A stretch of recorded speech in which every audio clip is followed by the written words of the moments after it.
بسم اللہ الرحمن الرحیم۔ تو میں فحشہ بات کی بات کر رہی ہوں جس کا اللہ پاک کی ذات نے سورہ نور کے 19ویں آیت میں ارشاد فرمایا کہ ان الذین یحبون ان تشیع الفاحشۃ۔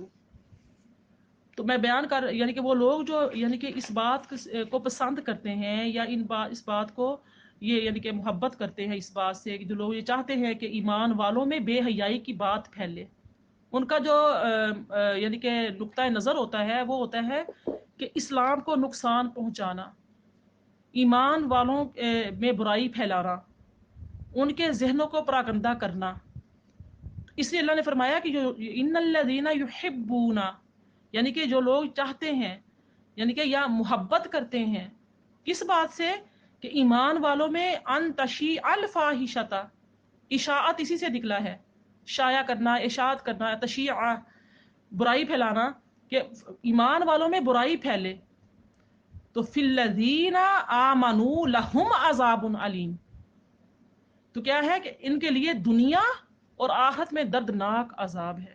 یہ یاد رکھیں کہ جب کسی پر کوئی بھی بات کا بہتان لگایا جاتا ہے یہ اپنی نفس کی تسکین کے لیے یا اپنے اندر جو ایک جلن اور ایک حسد، ایک کڑن کسی کی ترقی کو دیکھ کر، یا کسی کے معاملے میں کوئی انسان بہت زیادہ خوبصورت ہے، کسی کو اللہ پاک کی ذات نے بہت دولت سے نوازا ہے، کسی کو اللہ تعالیٰ کی ذات نے اولاد بڑی اچھی نیک دی ہے، یا کسی کو اللہ تعالیٰ نے کوئی عہدہ عطا کیا ہے، اب یعنی کہ اس کی بڑھتی ہوئی شہرت یا اس کی تشہیر کو دیکھتے ہوئے یا لوگوں کی اس کی رغبت کو دیکھتے ہوئے، محبت کو دیکھتے ہوئے ایسی سازشیں کرنا، بہتان لگانا، اس کو نیچا کرنے کی کوشش کرنا، الزام لگانا، جھوٹ بولنا، یا چھوٹی سی بات کو بہت بڑا کر کے بیان کرنا، یہ تمام برائیاں، تمام چیزیں جو یہ دلوں میں، یہ سینے میں ہوتی ہیں، جسے کینہ کہا جاتا ہے، تو یہ اس کے بدلے میں اگر یہ انسان ایسی گھنوڑی قسم کی حرکتیں کرے، کسی کی بات کی خبر دور سے کہیں سے مل جائے کہ فلاں کی بیٹی کی یا فلاں کی بیوی کی یا ماں بہن کی یا فلاں کی، یہی رشتے بہت عزیز ہوتے ہیں،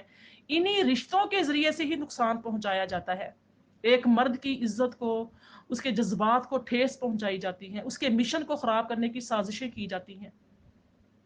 تو پھر اللہ تعالیٰ فرماتا ہے کہ ایسے لوگوں کے لیے دنیا میں کیا عذاب ہوتا ہے کہ بہتان جہاں سے چلا تھا لوٹ کر وہیں آئے گا۔ بہتان کی یہ بات، دھوکا، کسی کو دو گے، کسی کے بارے میں برا گمان کرو گے، برا خیال رکھو گے، بری بات کو پھیلاؤ گے، کیا ہوگا کہ لوٹ کر وہ آپ ہی کی طرف آئے گی۔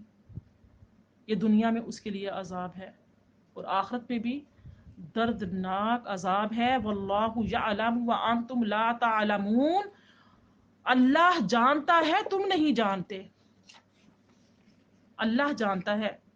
تو کیا ہے کہ مسلمانوں میں فحاشی کو پھیلانے سے محبت کرنا بھی کیا ہے، موجب عذاب ہے۔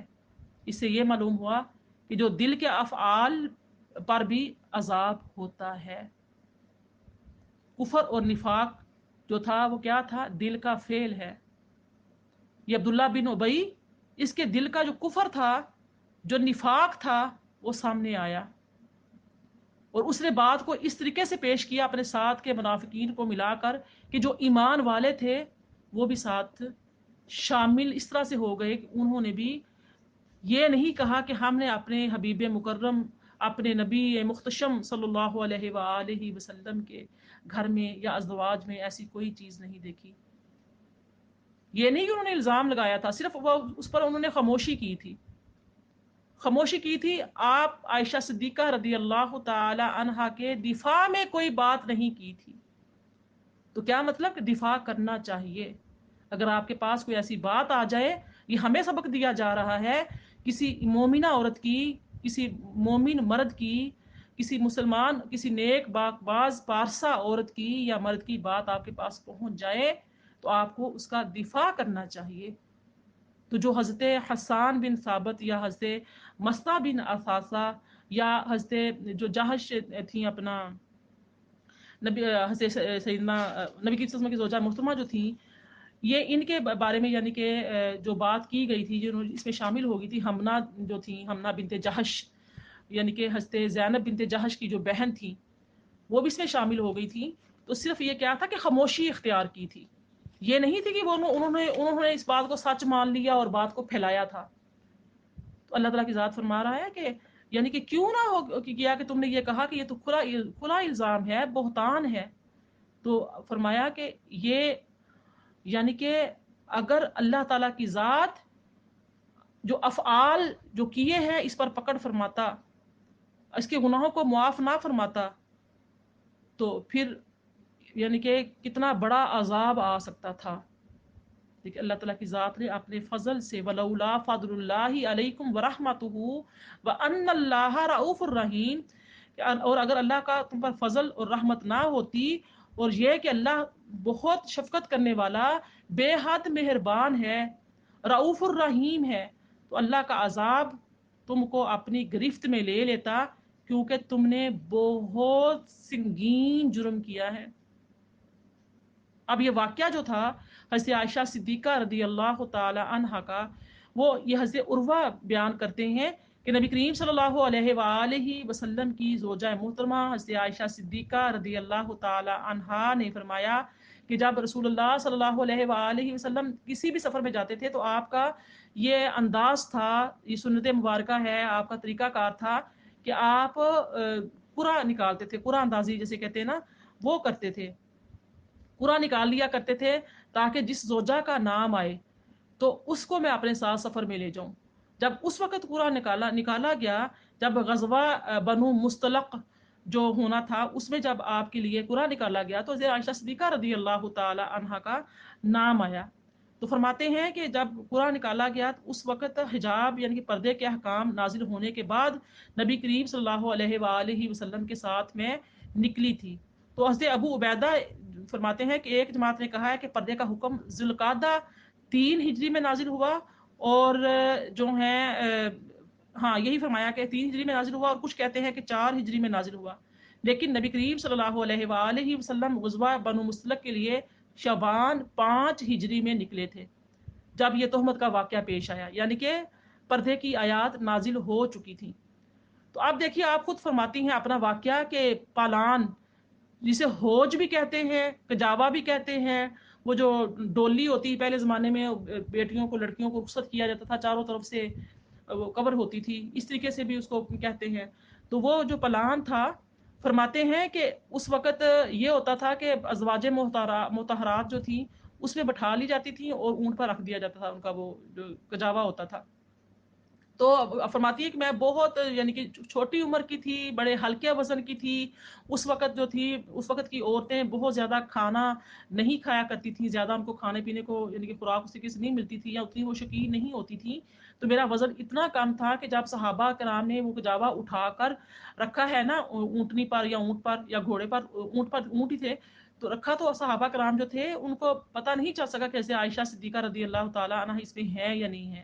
تو آپ کے بہت قیمتی ایک ہار تھا سیپیوں اور موتیوں سے بنا ہوا، جب آپ رفع حاجت کے لیے تشریف لے کر گئی ہیں تو اس وقت وہ ہار جو تھا آپ کے گلے سے گر گیا، اور گرنے جب آپ نے دیکھا، پہنچی دیکھا کہ قافلہ تیار ہے چلنے کے لیے، جب آپ نے دیکھا ہاتھ میں گلے کو ٹٹولا تو ہار نہیں تھا جو بہت قیمتی سیپیوں اور موتیوں کا بنا ہوا تھا. تو آپ نے کہا چلے میں جا کے دیکھ کر آ جاتی ہوں کہ فلاں جگہ پر جہاں پہ حاجت کے لیے گئی تھی، رفع حاجت کے لیے، وہاں پر سے مجھے مل جائے گا. تو آپ راستے میں دیکھتے ہوئے جا رہی ہیں، تو جب وہاں پہنچی ہیں ہار تو آپ کا مل گیا. آپ کو یہ سوال بھی آیا تھا ملا تھا یا نہیں ملا تھا؟ جی ہاں الحمدللہ وہ ہار آپ کا مل گیا تھا. تو فرماتی ہیں کہ میں جب وہاں سے یعنی کہ واپس لوٹی ہوں تو کیا دیکھتی ہوں کہ قافلہ جا چکا تھا، روانہ ہو چکا تھا مدینہ منورہ کی طرف. جب روانہ ہو چکا تھا تو آپ پریشان ہو گئیں. اب یہ سوچا کہ چلے میں ایسا کرتی ہوں کہ یہاں پر بیٹھ جاتی ہوں، انتظار کرتی ہوں جب نبی کریم صلی اللہ علیہ وآلہ وسلم کو اس بات کی خبر ہوگی کہ میں اس پالنے میں موجود نہیں ہوں یا اس کے جاوے میں موجود نہیں ہوں، تو آپ صلی اللہ علیہ وسلم یعنی کہ یا مجھے ڈھونڈنے کے لیے بھیج دیں گے کسی کو، یا کچھ بھی ہوگا مجھے کو لینے کے لیے آ جائے گا. تو آپ فرماتی ہیں کہ میں اس وجہ سے وہاں پر جو ہے بیٹھ گئی اور لیٹ گئی چادر لپیٹ کر. تو حضرت صفوان بن معطل رضی اللہ تعالی عنہ وہ لشکر کے پیچھے تھے، کیونکہ آپ کی یہ ذمہ داری تھی یا خود انہوں نے یہ ذمہ داری لی ہوئی تھی کہ اگر کہیں بھی کوئی قافلہ جاتا تھا، کوئی مسافر ہوتے تھے، تو اگر کسی کی کوئی چیز رہ جائے یا خود مسافر رہ جائے، کوئی ضعیف ہے، کمزور ہے، بیماری کی وجہ سے، یا ویسے کوئی کسی کو چیز بعض دفعہ گر جاتی ہے، کچھ بھی ہو تو وہ پیچھے رہتے تھے تاکہ میں ان کی چیز ان تک پہنچا سکوں، وہ چیز اٹھا لوں. تو آپ اسی نیت سے پیچھے ہوتے تھے. تو حضرت جو صفوان بن معطل ہیں وہ پیچھے تھے. تو جب وہاں پہنچتے ہیں تو کیا دیکھتے ہیں کہ یہاں پر کوئی لیٹا ہوا ہے. تو آپ نے یکدم لیٹتے ہوئے دیکھ کر نا تو ایک دم سے انا للہ و انا الیہ راجعون پڑھا، کیونکہ حضرت عائشہ صدیقہ رضی اللہ تعالی عنہا کو آپ نے دیکھا ہوا تھا، کیونکہ اس وقت پردے کی آیات نہیں نازل ہوئی تھی. جب حضرت عائشہ صدیقہ کو دیکھا ہوا تھا اور آپ سو رہی تھی، آرام فرما رہی تھی، آپ کا چہرہ مبارک ننگا تھا. جیسے آپ کو دیکھا تو اونچی آواز میں انا للہ و انا الیہ راجعون پڑھا. تو اس سے کیا ہوا کہ ایسے عائشہ صدیقہ رضی اللہ تعالی عنہا یکدم بیدار ہو گئی اور فرماتی ہیں کہ میں نے اپنے یعنی کہ اپنی چادر سے چہرہ ڈھانپ لیا. آپ کی حیا کا عالم دیکھ لیں، عالم دیکھ لیں کہ آپ نے فوراً اپنا چہرہ، یہ نہیں کہا یہ تو پہلے مجھے انہوں نے دیکھا ہوا ہے. آقا کریم علیہ الصلوۃ والسلام کے گھر میں تشریف بھی لایا کرتے تھے، تو یہ نہیں کہا، فوراً عزت اپنی حیا سے. اور عورت کی ویسے حیا کا یہ تقاضا ہوتا ہے کہ وہ نامحرم مرد سے فوراً اپنا چہرہ ڈھانپے، چہرہ چھپائے، پردہ کرے. فوراً آپ نے اپنا چہرہ ڈھانپ لیا. اور آپ خود فرماتی ہیں کہ اللہ کی قسم انہوں نے مجھ سے کوئی بات نہیں کہی سوائے ان کلمات کے کہ انا للہ و انا الیہ راجعون کہنے کے. میں نے ان سے کوئی بات نہیں سنی. انہوں نے اپنی اونٹنی کو بٹھایا اور میں سوار ہو گئی. وہ اونٹنی کو کھینچتے ہوئے آگے آگے چلے، حتیٰ کہ ہم اس وقت سے لشکر کے ساتھ پہنچ گئے جب وہ دوپہر کے وقت سائے میں پڑاؤ ڈالے ہوئے تھے. لشکر جو تھا رکا ہوا تھا، تو آپ وہاں پر ان کو لے کر پہنچ گئے. پس جو ہلاک ہوا وہ ہلاک ہو گیا، اور جس نے اس تہمت کو پھیلانے میں سب سے زیادہ حصہ لیا وہ عبداللہ بن ابی ابن سلول تھا. ہم مدینہ پہنچے. مدینہ پہنچنے کے بعد میں 1 ماہ تک بیمار رہی اور لوگوں میں اس تہمت کا چرچا رہا. مجھے اس میں سے کسی بات کا پتہ نہیں تھا، اور میری بیماری فرماتی ہے کہ جس چیز میں اضافہ کرتی تھی وہ تھی کہ نبی کریم صلی اللہ علیہ وآلہ وسلم کی توجہ کم ہو گئی تھی. جیسے آپ بیماری کے عالم میں یعنی کہ مجھے توجہ دیا کرتے تھے، پوچھا کرتے تھے، اس طریقے سے آپ صلی اللہ علیہ وآلہ سے توجہ نہیں فرما رہے تھے. گھر تشریف لاتے اور پوچھتے کہ عائشہ آپ کا کیا حال ہے، پھر آپ تشریف لے جاتے. تو آپ کی اس ادا سے مجھے بہت تکلیف پہنچتی تھی، مجھے بہت دکھ پہنچتا تھا، رنج پہنچتا تھا. تو میں بہت پریشان تھی اس بات سے، اور دن بدن میری کمزوری یعنی کہ جو تھے وہ بڑھتی جا رہی تھی. ایک مرتبہ ایسا ہوا کہ میں رفع حاجت کے لیے گھر سے باہر گئی، کیونکہ اس وقت کی عورتیں جو تھیں گھر سے باہر رات کے ٹائم یعنی کہ جایا کرتی تھی. سورج غروب ہونے کے بعد یعنی کہ جب اندھیرا چھا جاتا تو رفع حاجت کے لیے گھروں سے باہر جایا کرتی تھی. فرماتی ہیں کہ میں یعنی کہ ہمارے اس وقت گھروں میں بیت الخلاء نہیں ہوتے تھے. ہمارا معمول عرب کے پہلے لوگوں کی طرح تھا کہ ہم رفع حاجت کے لیے میدان میں جاتے تھے، اور گھروں میں بیت الخلاء بنانے میں ہمیں اذیت ہوتی تھی. تو حضرت مستہ کی ماں یعنی کہ حضرت ابو بکر صدیق رضی اللہ تعالی عنہ کی جو خالہ تھیں وہ میدان میں گئے، اور فراغت کے بعد جب ہم واپس گھر لوٹ رہے تھے تو مستہ کی ماں جو تھیں یعنی کہ ان کی چادر، اب یہ جو مستہ کی ماں یعنی کہ ایسے سینا صدیق اکبر کی یعنی کہ لگتی ہیں نا، خالہ لگتی ہیں، تو ان کی چادر پاؤں سے الجھ گئی اور آپ گرنے لگیں. تو فرماتی ہیں کہ مستہ جو ہے مستہ ہلاک ہو جائے، یہ کہتی ہیں. تو حضرت عائشہ صدیقہ کو بڑا تعجب ہوا کہ یہ مستہ کی ماں جو ہیں یہ کیا کہہ رہی ہیں. فرماتی ہیں کہ ایسے تو نہ کہو مستہ کو، وہ تو مجاہدین بدر ہیں، بدر کی جنگ میں انہوں نے حصہ لیا ہے. تو پھر ان کی جو ماں تھی ان کو بھی حیرانگی ہو گئی اس بات کے لیے کہ عائشہ جو ہے وہ کس طرح سے بات کر رہی ہیں، اتنا بڑا بہتان لگا ہے ان کے اوپر اور یہ مستہ کی ہمدردی کر رہی ہیں. تو کہتی ہیں کہ تو بیٹی تمہیں خبر نہیں ہے کہ تمہارے اوپر جو بہتان لگایا ہے. جب ایسی بات آپ نے سنی تو آپ ایک دم چونک گئیں کہ یہ کیا بات کہہ رہی ہیں مستہ کی ماں. تو انہوں نے پھر کہا کہ مجھے پوری طرح خبر بتائیے، مجھے بتائیے کہ کیا بات آپ کہہ رہی ہیں، مجھے آگاہ کیجیے اس خبر سے. پھر حضرت مستہ کی جو والدہ محترمہ ہیں انہوں نے پوری بات آپ کو سنائی کہ آپ کے بارے میں 1 ماہ ہو گیا ہے یہ خبریں گشت کر رہی ہیں. تب آقا کریم علیہ الصلوۃ والسلام کی جو خاموشی تھی وہ آپ کو سمجھ میں آئی. پھر آپ جب گھر پہنچتی ہیں تو فرماتی ہیں کہ نبی صلی اللہ علیہ وسلم گھر تشریف فرما تھے، تو میرا انہوں نے حال پوچھا. تو میں نے آپ سے اجازت طلب کی کہ میں کچھ دنوں کے لیے اپنے والد محترم حضرت سیدنا صدیق اکبر کے گھر چلی جاؤں. تو آقا کریم علیہ الصلوۃ والسلام نے مجھے اجازت دے دی کہ ہاں آپ تشریف لے جائیں. تو کہتے ہیں کہ بس پھر وہ تھا کہ میری آنکھوں نے نیند کا سرما نہیں ڈالا. کہنے لگی ہیں یعنی کہ میری آنکھوں میں پھر نیند نہیں آئی، میں نے رات بھر رو رو کر گزار دی. آپ نے اپنی امی جان کو کہا کہ امی جان یہ لوگ کیسی باتیں کر رہی ہیں. انہوں نے کہا بیٹی حوصلہ رکھو، کم ہی کوئی حسین عورت ہوگی جو اپنے شوہر کے نزدیک محبوب ہو اور اس کی سوکنے بھی ہوں. مگر وہ اس پر غالب آنے کی کوشش کرتی ہوں. فرماتی ہیں کہ کیونکہ جو تھی نا اپنا ان کی بہن بھی ساتھ شریک تھی نبی کریم صلی اللہ علیہ وسلم کی سالی لگتی ہیں رشتے میں، تو اس لیے جو ہے نا یعنی کہ جو زینب بنت جہش تھی ان کی بہن حمنہ بنت جہش ساتھ شریک تھیں، تو آپ کی جو والدہ محترمہ کا اشارہ بھی اسی طرف تھا کہ بھی آپ صبر رکھو.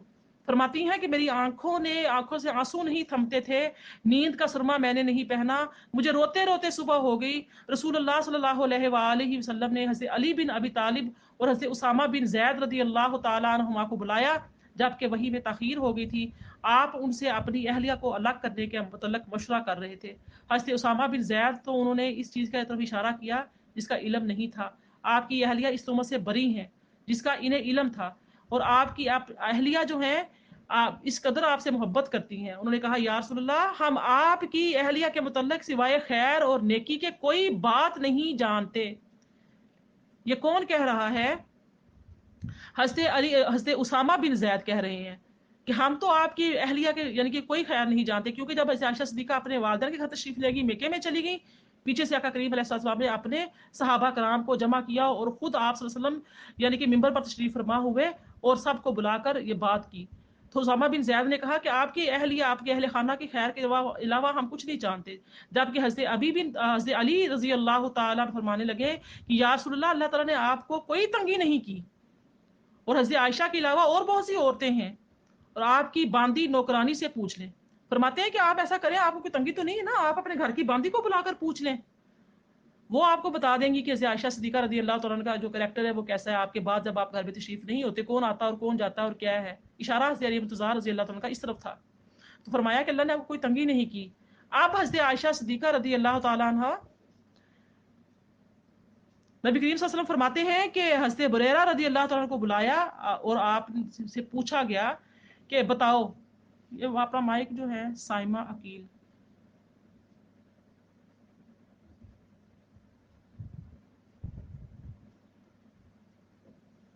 سائمہ اپنا مائک نہیں اوپن کرنا. بسم اللہ الرحمن الرحیم. تو آخری باتیں عرض کروں گی. جب نبی کریم صلی اللہ علیہ وآلہ وسلم نے آپ کی جو باندی ہیں، بریرہ نام تھا، ان کو بلایا اور پوچھا کہ ساتھ سے بتاؤ کہ حضرت عائشہ صدیقہ کے بارے میں کیا جانتی ہو، تو اس نے کہا کہ میں نے حضرت عائشہ صدیقہ رضی اللہ تعالی عنہا میں کبھی بھی کوئی چیز خیر کے سوا نہیں دیکھی. بس یہ ہے کہ آپ کی عمر کی چھوٹی ہیں اور کبھی کبھی آپ آٹا گوندھ رہے ہوتے ہیں تو آپ سو جاتی ہیں، گوندھ کے رکھا ہوا آٹا سیو کرنا بھول جاتی ہیں یا کچھ بھی ایسا، تو وہ بکریاں آ کے کھا جاتی ہیں. اس چیز کے علاوہ آج تک میں نے آج سے عائشہ صدیقہ رضی اللہ تعالیٰ عنہ کے بارے میں کوئی چیز نہیں یعنی کہ دیکھی، خیر کے سوا کچھ نہیں دیکھا. پھر آپ صلی اللہ علیہ وآلہ وسلم نے کیا کیا کہ کھڑے ہوئے اور آپ نے عبداللہ بن ابی ابن سلول کی شکایت کی. پھر فرمایا کہ منبر پر کھڑے ہو کر کہ اے مسلمانوں، اس شخص کے خلاف میری کون مدد کرے گا جس کی اذیت رسانی میرے گھر تک پہنچ گئی ہے. سو میں نے اپنی اہلیہ پر سوائے خیر کے اور کوئی چیز نہیں جانی، اور جس شخص کا انہوں نے ذکر کیا اس کے متعلق بھی میں نے سوائے خیر کے اور کوئی چیز نہیں جانی. یعنی کہ حضرت عائشہ صدیقہ کے ساتھ جس صحابی رسول صلی اللہ علیہ وآلہ وسلم یعنی کہ حضرت صفوان بن معطل کے بارے میں جو یعنی کہ الزام لگایا جا رہا ہے، اس مرد میں بھی میں نے کوئی خیر کے سوا چیز نہیں دیکھی اور اپنی زوجہ کے بارے میں بھی کوئی نہیں دیکھا، تو پھر کون ہے جو مجھے اس اذیت سے یعنی کہ بچائے. اسی طریقے سے بھی حضرت عائشہ صدیقہ جو ہے مختصر واقعہ کو کرتی ہوں. فرماتی ہیں کہ نبی کریم صلی اللہ علیہ وآلہ وسلم جب یہ تمام میں اپنے میکے میں تشریف لے گئی اور آپ نے پیچھے سے تمام صحابہ کو جمع کیا اور منبر پر تشریف فرما ہوئے اور ایسا سارا واقعہ پیش آیا. اس کے بعد حضرت عائشہ صدیقہ فرماتی ہیں کہ میں نبی کریم صلی اللہ علیہ وآلہ وسلم میرے گھر تشریف لائے، میں اپنی امی جان کے پاس اور اپنے والد محترم حضرت صدیق اکبر کے پاس بیٹھی ہوئی تھی، اور ایک انصار کی خاتون بھی میرے پاس بیٹھی ہوئی تھی. تو نبی کریم صلی اللہ علیہ وسلم جب آئے ہیں تو میں بہت رو رہی تھی، رات بھر روتی رہی اور پورا دن روتی رہی، ایک سیکنڈ بھی مجھے سکون نہیں تھا. تو حضرت عائشہ صدیقہ نے کہا جب اسی کیفیت میں تھی تو نبی کریم صلی اللہ علیہ وسلم تشریف لائے، آپ نے سلام کر کے آپ بیٹھ گئے، اور جب سے یہ تہمت لگائی گئی تھی فرماتی ہیں کہ نبی کریم صلی اللہ علیہ وسلم پہلی بار میرے پاس بیٹھے تھے.